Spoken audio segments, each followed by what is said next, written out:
Bien-aimés dans le Seigneur, shalom, shalom. Shalom, Église Corps du Christ, shalom, peuple de Dieu, de partout, là où vous vous trouvez. Je dis shalom, bonjour, bonsoir à tout le monde. Soyez bénis au nom de notre Seigneur Jésus-Christ. Nous sommes bien avec Maman Landy, la prédicatrice, je dirais, et bien-aimés dans le Seigneur, dans notre émission, la promesse accomplie. Pourquoi la promesse accomplie? Parce que nous avons des promesses pour l'éternité, nous avons des promesses qui doivent s'accomplir sur la terre que nous sommes. C'est pour cela qu'il y a une manière, bien-aimée, de posséder cela. Cette manière est tout d'abord, comme la Bible déclare, la foi vient de ce qu'on attend. Ce qu'on attend, c'est la parole de Dieu. On doit avoir la foi parce que des choses que nous voulons vivre, l'accomplissement, ce n'est pas visible, c'est invisible. Alors pour s'attacher à cela, bien pour réussir, bien posséder cela, il nous faut la foi. Et la foi nous demande, nous recommande de posséder tout d'abord la parole de Dieu. La foi vient de ce qu'on attend, c'est la parole de Dieu. Donc, c'est-à-dire, on doit aller vers la parole de Dieu pour acquérir la foi. C'est pour cela, bien-aimés dans le Seigneur, nous avons donné cette émission, la promesse accomplie. Dans la promesse accomplie, nous avons de différents thèmes, nous avons plusieurs thèmes à développer. Comme aujourd'hui, nous développons un grand thème qui nous dit la force sorcellérique dans les églises. Je sais que ça fait longtemps que nous vivons cette force sorcellérique dans nos églises. Nous vivons des combats pas impossibles. Nous vivons des combats impossibles, je dirais, je m'excuse. Nous vivons des combats tellement impossibles dans nos églises. Pourquoi? Parce que la force sorcellérique a atteint un niveau élevé. Alors, avant, comme on se disait, ou bien comme on voyait les choses, l'œuvre sorcellérique était beaucoup en dehors de l'église. On ne savait pas qu'il y avait aussi quelques-uns entre nous dans l'église du Seigneur. Nous, on pensait seulement en croyant en Christ et en venant dans l'église, la force sorcellérique ne peut pas nous atteindre. Or que, aujourd'hui, c'est le contraire. Aujourd'hui, la force sorcellérique a atteint un niveau de l'église, même jusqu'à dans la chair. Il combat pour repousser, soit gagner d'autres âmes qui sont venues déjà en Christ. Pour pas seulement gagner, détruire aussi les vies de plusieurs chrétiens. C'est pour cela que Dieu nous a donné ces grands thèmes, ces beaux thèmes, la force sorcellérique dans l'église. Les autres pensent que dans l'église, il n'y a pas la force sorcellérique. Quand ils croient en Christ, ils se disent nous sommes dans l'église, nous sommes épargnés. Or que être dans l'église, je dirais, c'est pas être épargné, c'est l'avantage d'avancer dans la vie chrétienne, je dirais. C'est l'avantage d'avancer dans la vie chrétienne. Pourquoi? Parce que dans l'église, nous attendons la parole de Dieu, nous sommes entourés, entre parenthèses, des frères et des sœurs, nous sommes entourés de ce vent-là, de cette atmosphère, des chansons chrétiennes, je dirais, des chansons chrétiennes, de la parole de Dieu, de pasteurs, donc nous sommes entourés de ce vent-là chrétien, je dirais. Alors, c'est là où nous respirons un peu cette atmosphère chrétienne. Et en dehors de l'église, on peut entendre d'autres choses, le songi, comme par exemple calomnier les gens, insulter, des chansons mondaines et tout, mais dans l'église, nous sommes épargnés dans ce sens-là que nous entendons seulement les choses de Dieu. Nous écoutons seulement ce qui est de la Bible, des chansons de Dieu et tout, mais nous épargnons pas totalement nos vies. C'est plus, il faut bien souligner, être en Christ. C'est là où nous épargnons nos vies. Donc, c'est-à-dire, on peut venir dans l'église chaque fois. Si on n'est pas en Christ, nos vies ne sont pas épargnées. Le diable peut nous détruire, le diable peut voler même ce que nous avons, le diable peut même nous tuer quand il veut. S'il veut aussi, il peut le faire parce que nous sommes dans l'église, mais nous ne sommes pas en Christ. Vous voyez, ce n'est pas tout chrétien qui est chrétien, ce n'est pas tous ceux qui viennent dans l'église sont des chrétiens, mais plus les gens qui sont en Christ, en Jésus-Christ. Alors vous me direz, quelle est la différence de venir dans l'église et on n'est pas en Christ? Il y a beaucoup de gens qui viennent dans l'église, qui écoutent la parole de Dieu et qui ne font même pas ce que dit la parole. Il y a beaucoup de gens qui viennent dans l'église qui n'ont pas l'habitude de prier, de prier régulièrement. Vous voyez, il y a beaucoup de gens qui viennent dans l'église qui n'ont pas le temps d'ouvrir même leur Bible. Mais ils savent que je suis parti de l'église le dimanche et c'est fini pour moi. Vous voyez, ils peuvent se dire comme ça, ils peuvent dire ça, mais or que ce n'est pas la vérité. Ce n'est pas la réalité des choses qui se passent dans leur vie. Il y a beaucoup de gens qui viennent dans l'église et se disent que quand je pars de l'église, c'est fini. Et quand ils sortent de l'église, ils sont autres personnes. Vous voyez, en dehors de l'église, ils sont moitié chrétiens, moitié païens. Ils ne sont pas vraiment chrétiens. Donc, ils sont dans l'église, mais ils ne sont pas chrétiens. Ils ne sont pas en Christ Jésus. Être en Christ Jésus, c'est partout là où nous nous trouvons. Tu peux être dans l'école, tu peux être dans l'université, tu peux être en voyage ou, je ne sais pas où, dans un pays étranger, mais tu es en Christ, tu respectes les choses de Dieu, tu sais que Christ en toi, tu respectes régulièrement tes heures, tes programmes, tes prières, tu respectes la parole de Dieu, tu crains et tu obéis à Dieu. C'est pas parce que tu es dans l'église, tu dois respecter et en dehors de l'église, tu ne sais pas respecter. Non, c'est pas ça. C'est pour cela que le diable a la facilité de t'atteindre, de t'attaquer, parce que tu es un chrétien de l'église, mais tu n'es pas un chrétien qui est en Christ Jésus. Et aujourd'hui, je veux bien vous dire et bien vous éclaircir que nous, étant enfants de Dieu, nous devons être en Christ. Je peux aller à l'église aujourd'hui ou pas, mais je suis en Christ. Je peux peut-être aujourd'hui dimanche avoir des empêchements d'une manière ou d'une autre pour ne pas aller à l'église, mais je suis en Christ. Vous voyez, la parole demeure en moi, son esprit demeure en moi, je fais ce qu'il veut. Bien sûr, il arrive des fois, on fait des erreurs d'une manière ou d'une autre. Cela ne veut pas dire que nous avons fait exprès ou bien pas exprès. Cela veut dire tout simplement, étant humains, nous commettons des erreurs. Mais cela ne veut pas dire que nous avons quitté notre vie en Christ. Cela ne veut pas dire que nous avons peut-être démissionné de notre engagement avec Christ. Non. Vous voyez, il y a des erreurs qui peuvent subvenir d'une manière ou d'une autre, mais nous sommes tous en Christ et nous allons d'une manière ou d'une autre corriger ces erreurs-là pour être stables dans la vie chrétienne. C'est pour cela aujourd'hui, Dieu veut nous orienter vraiment dans ce beau thème, un bon message, la force sorcellerie dans l'Église.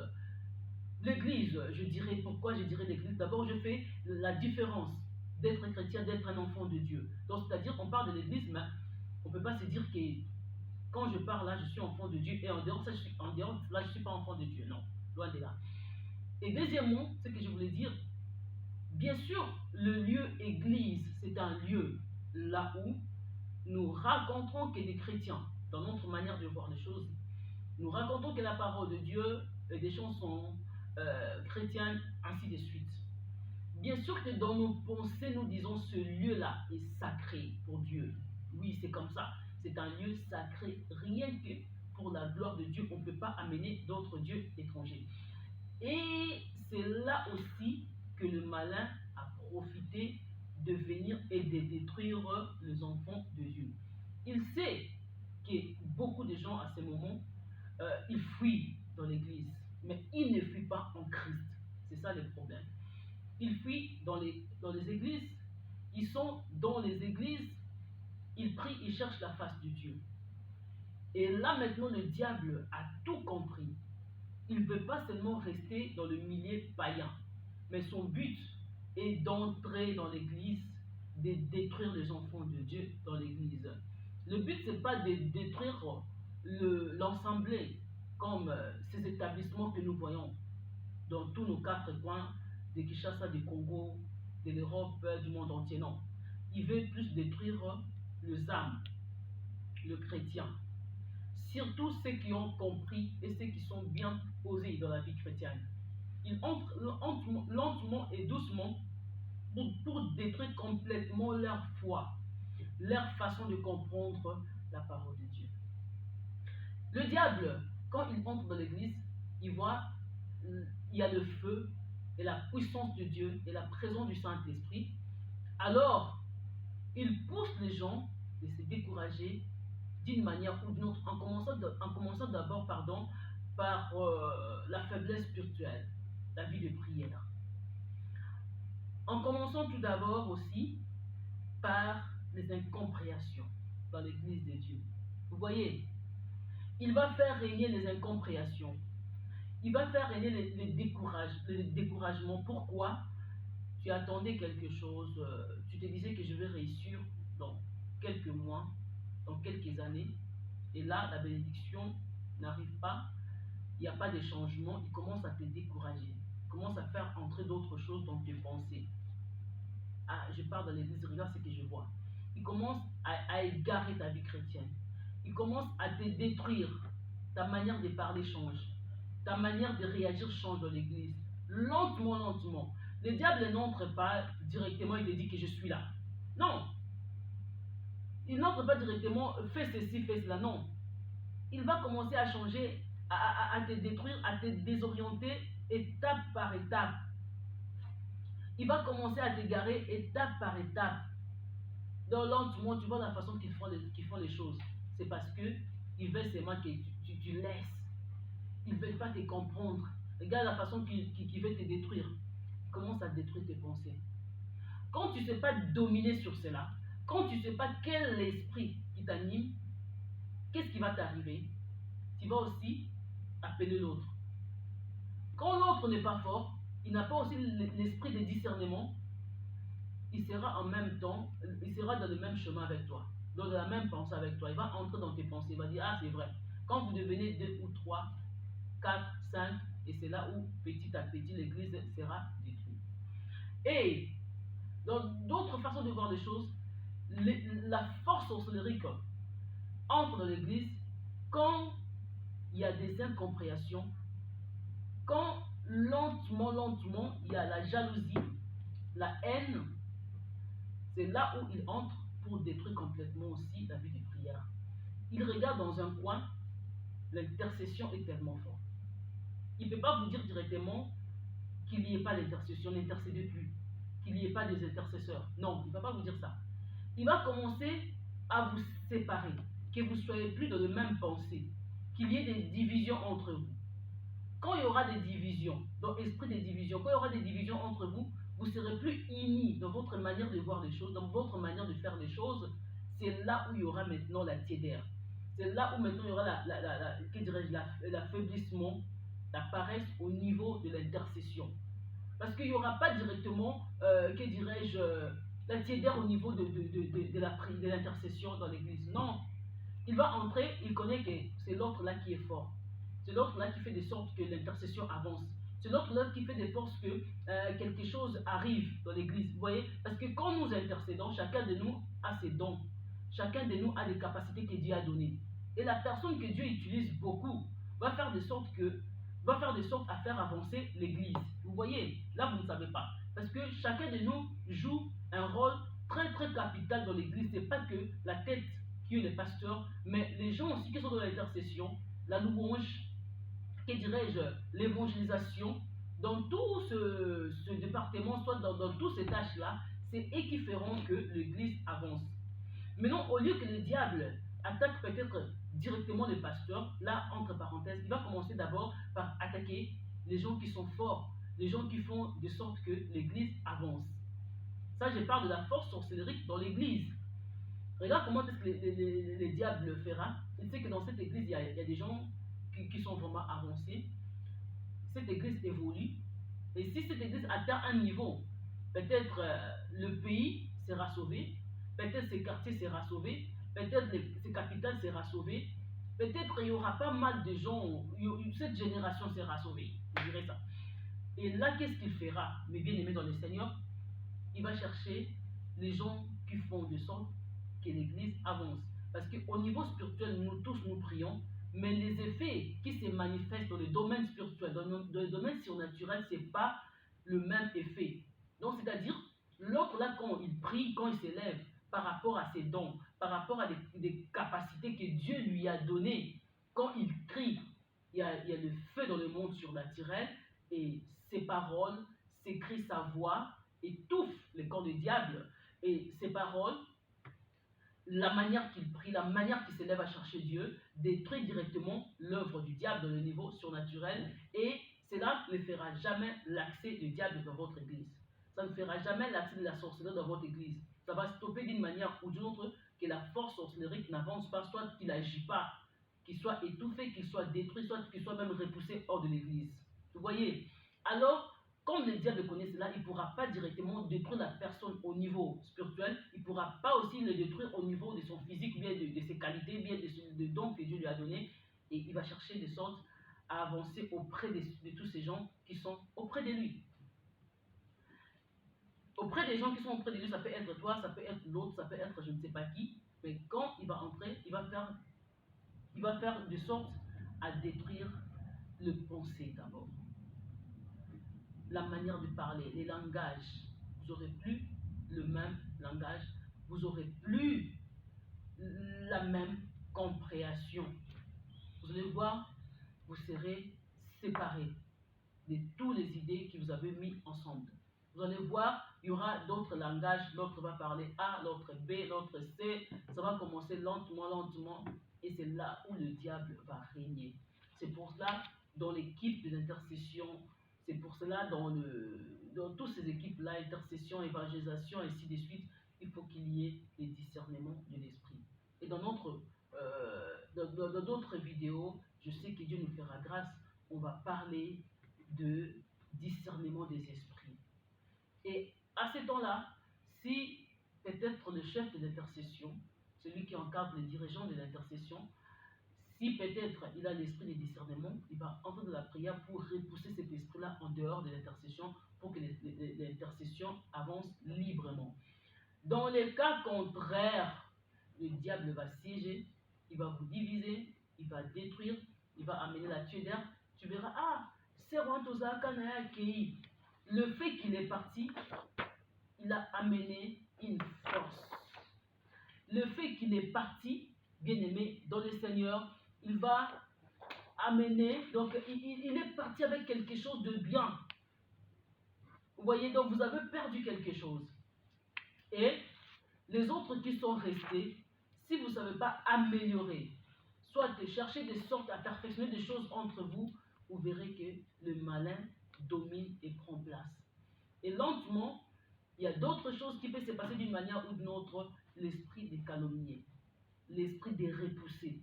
Ah, l'autre fait bien, l'autre là ne chante pas bien.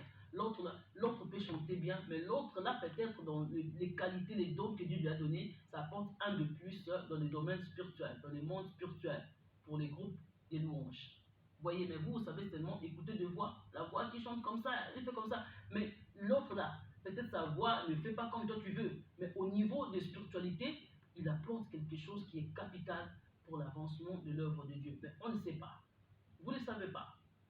Vous voyez, c'est pour cela, tous ces gens-là qui apportent quelque chose dans l'œuvre de Dieu sont très importants pour l'avancement de l'Église et sont appelés non seulement à chanter, ils sont appelés aussi que nous puissions les soutenir, que nous puissions les aider dans le domaine que Dieu les a donné.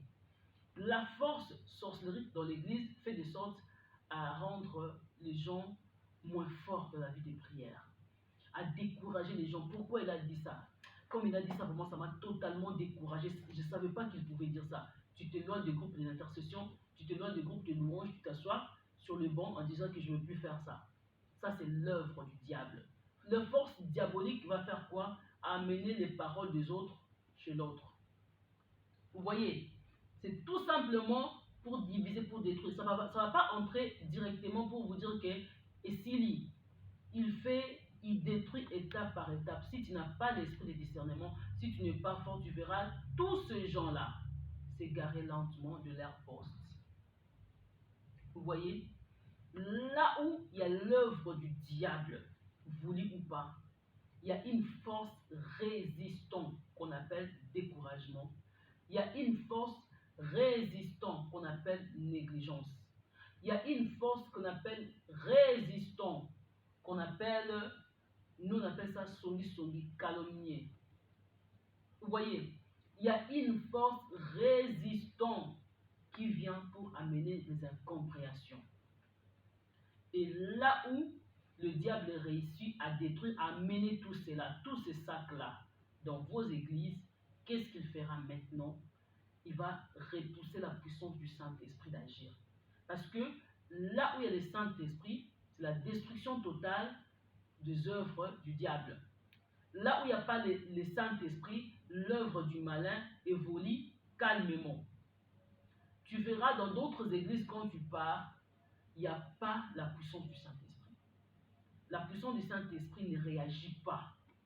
Tu peux partir 2 ans, 3 ans, tu restes de la même manière que tu étais parti. Le problème que tu es allé avec pour avoir la solution, tu entends que de renommer une telle personne, de témoignage, de soso ou lala, mais ton cas, ton problème reste le même. Pourquoi? Parce qu'au niveau spirituel, la force spirituelle, la force du Saint-Esprit ne réagit pas et il ne va pas réagir. Pourquoi? Parce que les œuvres qui se manifestent visiblement, soit physiquement, dans les vies des gens, ne sont pas des œuvres qui vont amener, qui vont faire appel au Saint-Esprit. Pratiquement non. Alors, le Saint-Esprit ne peut pas agir dans ce lieu-là. Tu iras avec ton problème stérilité, tu resteras stérile. Parce que le fait que nous venons dans l'église, c'est pour avoir un de plus dans nos vies. C'est comme je vous ai dit. C'est pour avoir un de plus dans nos vies. C'est pour nous éclaircir, pour nous révéler de beaucoup de choses.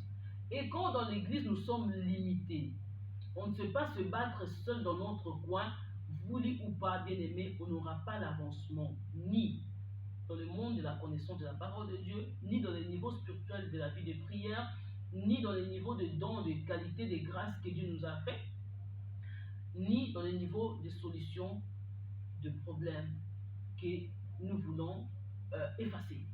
Vous voyez, donc nous voulons que ce problème soit effacé, soit éliminé, soit supprimé dans nos vies, qui connaissent plus tous ces problèmes-là. Mais cela n'aura pas la solution. Pourquoi? Parce que au niveau spirituel, il n'y a rien qui se passe. Donc, c'est-à-dire le Saint-Esprit n'agit pas.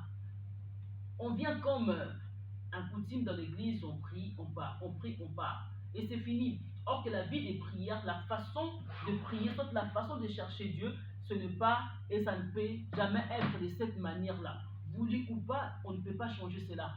Au niveau de la prière, nous voulons que les choses avancent. C'est pour ça que la prière doit atteindre un niveau surnaturel. Parce que la prière, ce n'est que des paroles que nous prononçons. Ce n'est que des choses que nous disons. Ce n'est pas vraiment, c'est pas vraiment une prière qui peut ramener directement un trouble, bien un désordre dans le monde de ténèbres. Non. La prière qui peut amener, soit ramener quelque chose dans le monde surnaturel, c'est la prière qui est accompagnée avec nos vies, avec la marche de nos vies. Ouais, avec ce que nous faisons dans nos vies. Donc, nous prononçons des mots, nous prions, nous parlons des choses à Dieu, et ces choses vont à la rencontre de cette puissance du Saint-Esprit. En nous, il y a une marche. En nous, il y a la parole de Dieu que nous respectons, nous pratiquons cette parole. En nous, il y a le Saint-Esprit. Et quand nous parlons, le Saint-Esprit amène cette parole à un niveau élevé, de détruire certaines choses au niveau spirituel. Et si nous, étant chrétiens, nous ne savons pas respecter la parole de Dieu, le Saint-Esprit ne peut pas être en communion avec nous, le Saint-Esprit n'est pas avec nous. Parce que le Saint-Esprit est accompagné avec la parole de Dieu. Le Saint-Esprit est accompagné avec la puissance du Saint-Esprit, avec la parole de Dieu. Regardez dans la piscine de Bethesda. Il y avait l'eau qui bougeait. Toute personne pouvait entrer dans la piscine. Mais il n'y aurait pas une manifestation du Saint-Esprit, bien une manifestation de guérison. Mais seulement quand l'ange descendait, l'ange qui signifie la puissance du Saint-Esprit. En nous, on peut avoir la parole de Dieu. On peut prononcer tous ces mots que nous savons dans la prière. La parole dit ceci, la parole dit cela, vous voyez ceci. Mais quand le Saint-Esprit n'est pas avec nous, donc tout le delà ne peut pas faire l'action. Vous voyez? Mais quand le Saint-Esprit est là, est accompagné avec des mots que nous disons, avec des paroles prophétiques que nous prononçons, le Saint-Esprit va tout droit réagir, va tout droit se manifester dans la vie de certaines personnes. Donc, va donner la solution dans nos cas, à nos situations, nos problèmes. Vous voyez? C'est pour ça qu'on peut avoir la parole de Dieu. On peut prier comme il faut, mais si le Saint-Esprit n'est pas là, si ces paroles ne sont pas accompagnées avec le Saint-Esprit, voulu ou pas, bien aimé, il n'y aura pas la solution et nos vies ne vont pas changer. Et il y a des disciplines, il y a des règles qui nous orientent à avoir le Saint-Esprit. Là où il y a la saleté, là où il y a des péchés, là où on calomnie, là où il y a la jalousie, là où il y a la haine, le Saint-Esprit ne veut pas demeurer là. Peut-être il va te dire, il ne faut pas faire ça, il faut pas faire ça à travers la parole de Dieu, il te dit cela, mais il ne va pas demeurer là. Là où seulement il y a la propriété, là où seulement il y a la sanctification, il y a l'obéissance de la parole de Dieu, le Saint-Esprit règne et le Saint-Esprit agit. Pas seulement régner, il se manifeste aussi, il agit directement. Vous voyez?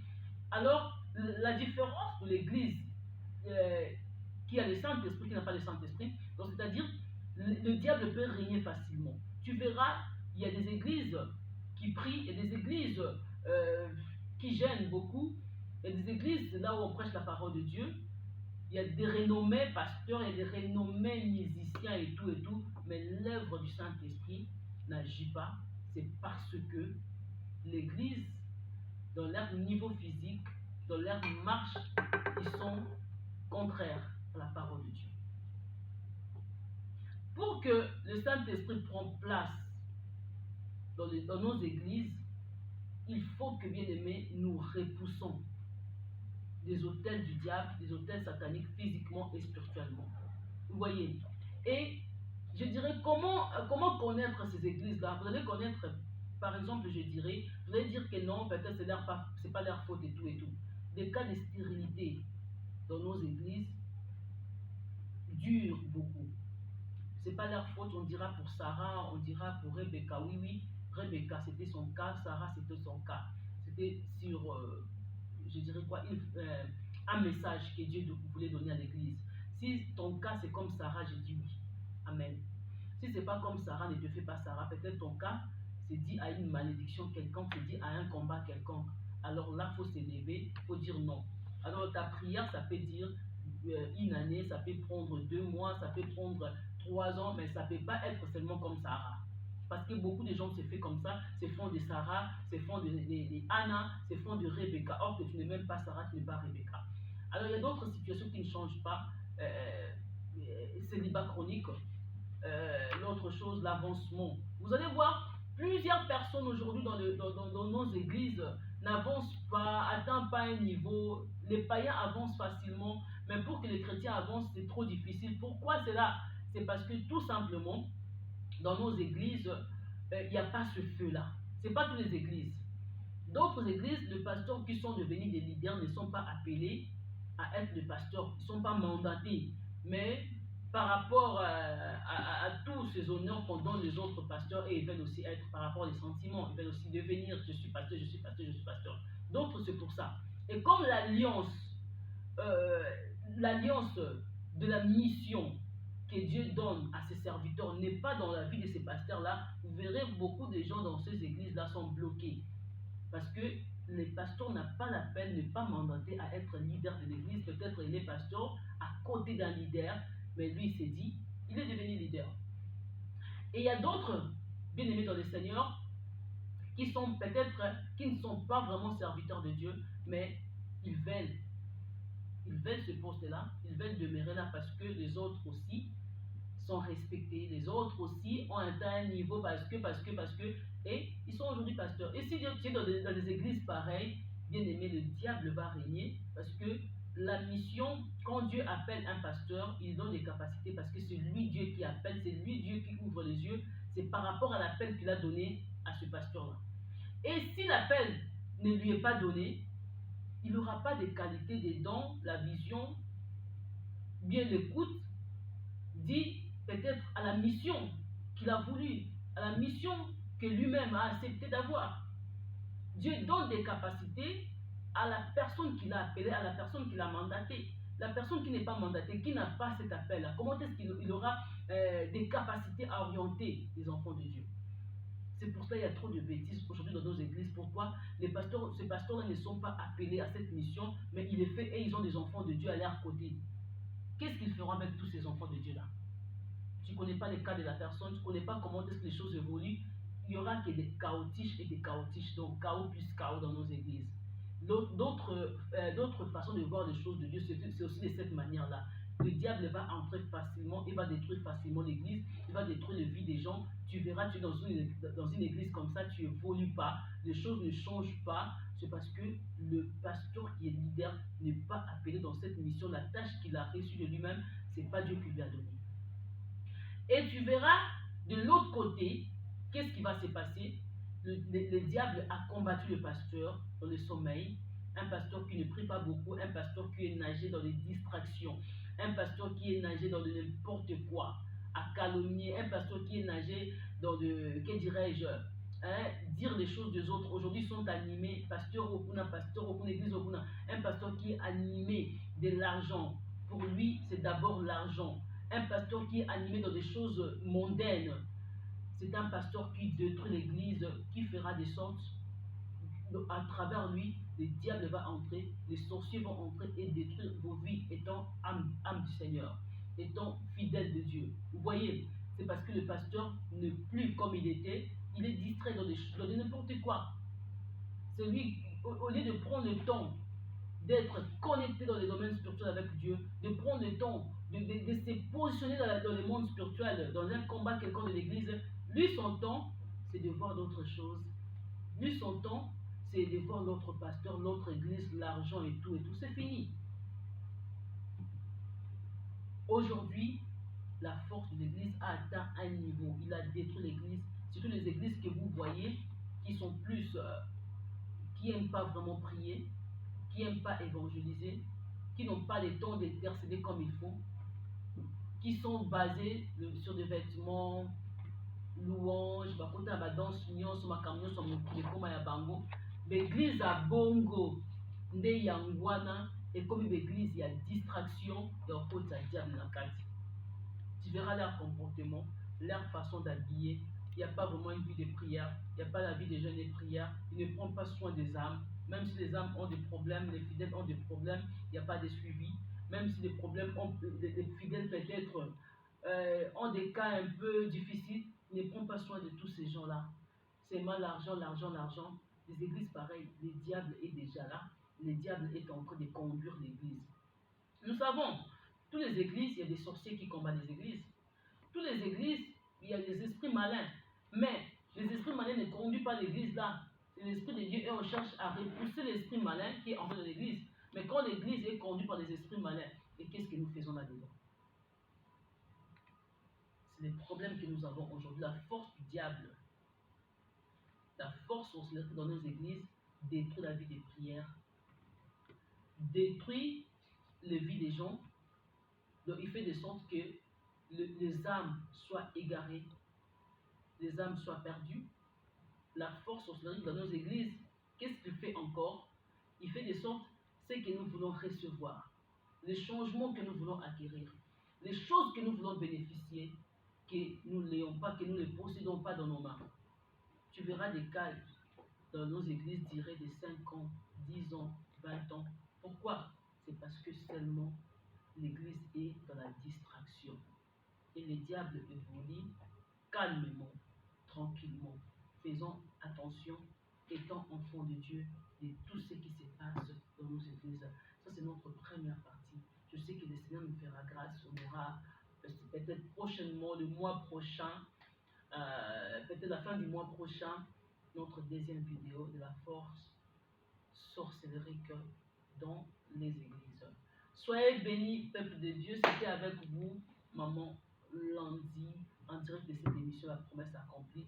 Fais attention à toi. Fais attention là où tu te trouves. Avance calmement. Si tu as un bon pasteur, si vous avez une chaudière qu'on appelle les groupes d'intercession, évoluez calmement, bien et unis. Si vous avez des groupes de louanges là où le Saint-Esprit règne, soyez bénis, avancez calmement et soyez unis. Dans les cas contraires, soyez révoltés pour vos vies et pour vos vies chrétiennes. Soyez bénis au nom de Jésus-Christ. Amen et